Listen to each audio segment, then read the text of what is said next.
தேவனுக்கு ஸ்தோத்திரம். அன்பின் தேவ பிள்ளைகளே, இந்த நாளிலும் சங்கீதம் 103 3வது 4வது வசனங்களை நாங்கள் தியானிப்போம்.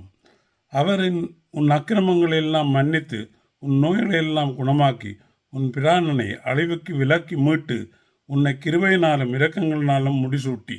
தேவ பிள்ளைகளே, தேவன் நாங்கள் செய்யப்போன பாவங்கள், மீறுதல், அக்கிரமங்கள் எல்லாவற்றையும் மன்னித்து எங்களுக்கு புது வாழ்வு தந்திருக்கிறார். நோய்களெல்லாம் குணமாக்கி எங்களுக்கு தேவ ஆரோக்கியம் உள்ளவர்களாக வாழ வைத்து கொண்டிருக்கிறார். எனவே நாங்கள் தேவனுக்குள்ளாக பாவம் செய்யாமல், எங்கள் பிராணனை அழிவுக்கு ஒப்பு கொடாமல், தேவ வார்த்தை நிலைநின்று மேலும் மேலும் தேவ விசுவாசிகளாக அவரது வார்த்தைக்குள்ளாக நடந்து பாவங்களையும் அக்கிரமங்களையும் செய்யாது வாழ்வோமாக தேவனுடைய பிள்ளைகளாகவே நாங்கள் வாழ்வோம்.